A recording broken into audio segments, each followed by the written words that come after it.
लेकिन घुसपैठिए सिर्फ असम या यूपी में नहीं, मुंबई के बीएमसी चुनाव में भी घुसपैठियों का मुद्दा गर्म हो चुका है। एक तरफ बीजेपी मुंबई में मुसलमानों की बढ़ती आबादी को लेकर जोर शोर से मुद्दा उठा रही है, तो दूसरी तरफ टीम ओवैसी भड़की हुई है। दावा यह कि मुसलमान 19-20 बच्चे भी पैदा करेंगे और मुंबई में हिजाब वाले राज भी करेंगे।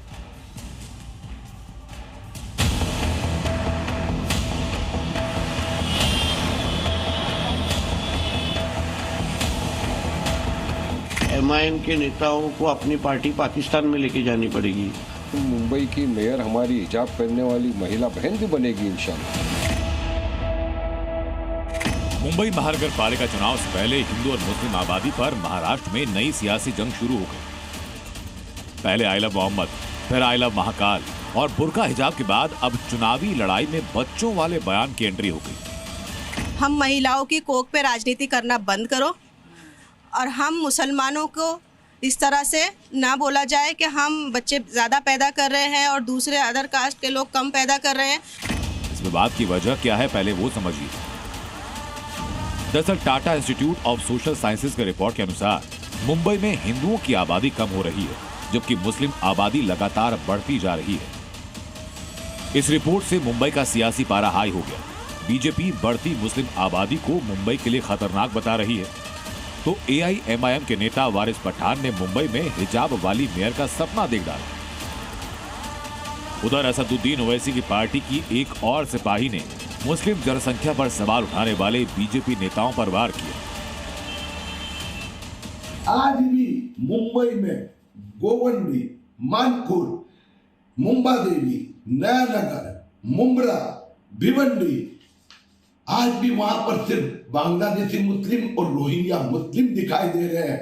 इसलिए राहुल गांधी कहते हैं वोट जिहाद और योगी जी कहते हैं बटेंगे तो कटेंगे। हम महिलाओं की कोख पे राजनीति करना बंद करो। आप इस तरह से नहीं बोल सकते हो कि बच्चे पैदा कर रही है, कहीं ना कहीं आप हमारी कोख को राजनीति मुद्दा दे रहे हो। एमआईएम के नेताओं को अपनी पार्टी पाकिस्तान में लेके जानी पड़ेगी। ये हमारे मुंबई में जिसका डीएनए हमेशा हिंदुत्व का रहा है, उस हमारे मुंबई में इसकी पॉसिबिलिटी नहीं है। अगर इनका ऐसा बोलना है कि आई लव महादेव बोलने वाला ही मेयर बनेगा मुंबई का, क्यों कोई खान, पठान, शेख, अंसारी, कुरैशी, सैयद क्यों नहीं बन सकता मेयर?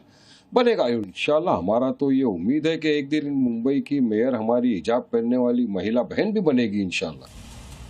लेकिन मुंबई में आबादी पर TISS यानी Tata institute of social studies report क्या कहती है, जरा वो रिपोर्ट देखिए। इस रिपोर्ट के अनुसार साल 1961 में मुंबई की कुल आबादी में हिंदुओं की हिस्सेदारी थी लगभग 88%, जो साल 2011 तक घटी और 88% से 66% रह गई। 1961 में मुस्लिम आबादी थी करीब 8%, जो 2011 में बढ़कर 21% हो गई। और इसी के आधार पर अनुमान ये कि अगर यही रुझान, यही स्पीड, यही इंक्लिनेशन रहा, 2051 तक आबादी में हिंदुओं की हिस्सेदारी 54% से कम हो सकती है, जबकि 2051 तक मुस्लिम आबादी मुंबई में 30% तक पहुंचने का अनुमान है। इसी रिपोर्ट को आधार बनाकर बीजेपी नेता किरीट सोमैया लगातार मुंबई में बढ़ती मुस्लिम आबादी का मुद्दा उठा रहे हैं। हालांकि टिस की अंतरिम रिपोर्ट नवंबर 2024 में आई थी और आंकड़े तब भी बता रहे थे कि मुंबई में बांग्लादेशी और रोहिंग्या समुदाय की बढ़ती संख्या सामाजिक आर्थिक व्यवस्था पर असर डाल रही है। लेकिन तब तक इस कदर म्यान से सियासी तलवारें नहीं निकली, क्योंकि बीएमसी चुनाव दूर था। मुस्लिम हितों की झंडा बरदार एआईएमआईएम ने इस पर कोई कोहराम नहीं मचाया, न ही मुंबई की डीएनए वाली थ्योरी सामने आई। लेकिन अब बयानों का तूफान है। हम महिलाओं की कोख पे राजनीति करना बंद करो और हम मुसलमानों को इस तरह से ना बोला जाए कि हम बच्चे ज़्यादा पैदा कर रहे हैं और दूसरे अदर कास्ट के लोग कम पैदा कर रहे हैं। तो मैं उनको बोलूँगी कि वो अपने घर से शुरुआत करें। वो अपने घर से शुरुआत करेंगे तो उनकी कम्युनिटी की जो लेडीज़ है उनको उनसे सीख मिलेगी। जो भी चीज़ है ना, एकता से चलती है, मोहब्बत से चलती है। हम लोग चाहते हैं कि सब भारतीय संविधान के दायरे में रहे और सब मिलजुल कर रहे। ये भारत का जो रंग है सब हिंदू मुसलमान से एक है। हकीकत तो नहीं है, बट अगर हो भी रहे हैं बच्चे तो उसको तो कैसे मैनेज करना है वो हम पे डिपेंड करता है ना, कि हम कैसे मैनेज करें। सवाल ये कि क्या मुसलमानों के ज्यादा और हिंदुओं के कम बच्चों से मुंबई की आबादी बढ़ रही है? या फिर बांग्लादेशी और रोहिंग्या घुसपैठिए मुंबई की डेमोग्राफी चेंज कर रहे हैं? क्योंकि अगर ऐसा है तो ये सिर्फ बीएमसी का चुनाव नहीं बल्कि देश की सुरक्षा से जुड़ा मुद्दा है। दिल्ली से अंकुर त्यागी के साथ ब्यूरो रिपोर्ट, जी मीडिया।